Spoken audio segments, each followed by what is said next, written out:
Welcome to the Wokest Warren, where we have the wokest discourse. Tonight I'm going to talk about Hasan Piker and the Democratic Party. Okay, first of all, I want to say that I don't watch streamers anymore. It's nothing against streamers. It's just like I spend too much time studying and I find having the stream on in the background too distracting. So I used to very regularly watch RBN, Revolutionary Blackout Network, pretty much from the beginning when they launched. And I just got to the point where I was like, this is too much of a distraction. Like, I'm spending too much time doing this. But I know a lot of people who stream Hasan Piker because they have jobs that are tedious, and they can listen on their headphones to the stream while they work. So, like, no judgment against you if that's what you do. But I have in the past, like once or twice, listened to a Hasan stream. And I just don't really care about it one way or the other. So I'm a self-avowed communist. And the whole thing is that Hasan is this socialist and he went to Cuba and he says he hates America and blah, blah, blah. So the Democrats have to be not near him. And I had something to say about that. I really had something to say about that. I think that the Democrats would behoove themselves to listen to Senator Elissa Slotkin when she says it's not about, the center versus the progressives anymore. Like, we need to move past that. Now, I would say from observation that I don't think that the Democratic Party is moving past that. But I think that Senator Slotkin is correct that it needs to move past that. It should not be controversial to say that Israel is committing war crimes aided and abetted by the United States. It shouldn't be considered radical to be like, hey, it's really not cool to starve these people in the Caribbean for no reason. Like, there's nothing that Hasan says that isn't reasonable. I have yet to hear anything out of his mouth that isn't reasonable. And I get it. For Democratic candidates, it's like they lose their donors. If they embrace progressive causes, it gives them voters, but they don't get the money. And we have a history of like Nina Turner, Bernie. You have these progressive candidates that are incredibly popular, but they don't get a number of voters to the polls simply because they don't have the money for the advertising. That's why. Like, you can't, that's just how it is. It's a fake democracy.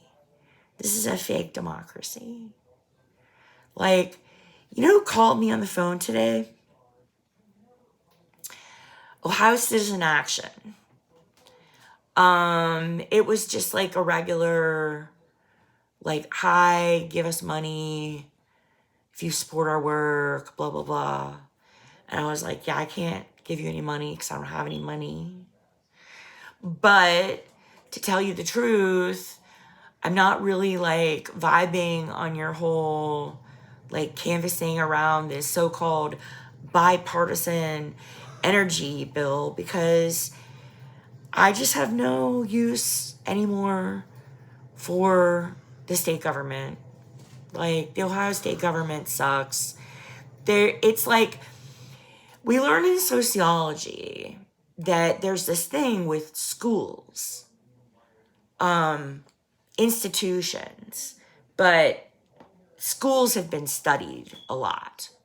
When you have an institution that the culture within that institution has gotten so horrible, like, sometimes you just need to close the school. Like, you're not going to be able to bring in a new principal. You can get rid of they have done studies where they like got rid of half the teachers, brought in all half new teachers. Like, you have to get rid of the whole school. Because it's like, I don't know.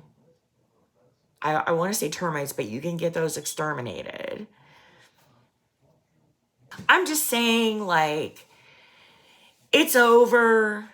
It's over. And I didn't listen to his whole speech, but that statement that he made out of context, that the American empire is coming to an end, thank God, I 100% co-sign that. The American empire coming to an end is great. Unfortunately, it may happen with a nuclear war. So I am actually holding back on my like prayers of Thanksgiving, and I'm just still focusing on like the please God, like I don't want to live through a nuclear war. Because we have no guarantees that the US goes down quietly. Like, I think it's going to be bloody, and I think a lot of people are going to die.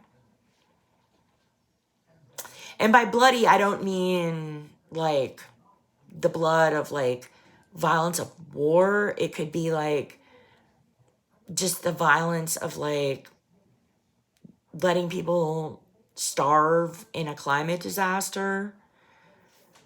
Yeah, but United States, especially the state of Ohio, shut it down.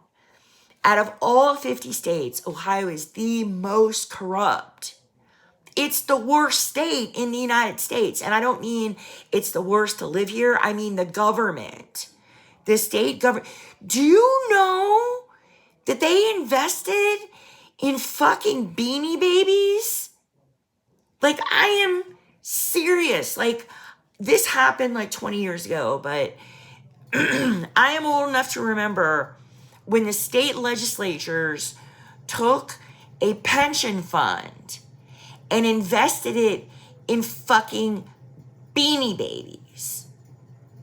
Like, this is totally real. Google it. Google it.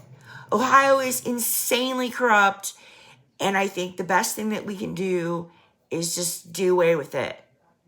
Do away with it altogether. We need a revolution. We need a whole new government. Sorry. This one is not reformable. It's not. It's like the school that's bad, that has like the teachers that molest the kids. You shut the school down. It's over. Now, the other part of the speech, I saw a quote from the beginning of the speech where he said how much he loves America, you know, and how he believed in the American dream. Well, I never believed in the American dream because my parents taught me better than that. So my parents were in America, and they were here long enough to catch on to how it works. So they made sure I understood that from a very young age. I did not buy into the American dream. It wasn't until I was an adult that I was able to read things like Gerald Horne, to like understand just how rotten of an institution the United States is. But I love America, and I would have to say that I love certain parts of America more than other parts, for sure. And my very favorite place in America is Trumbull County.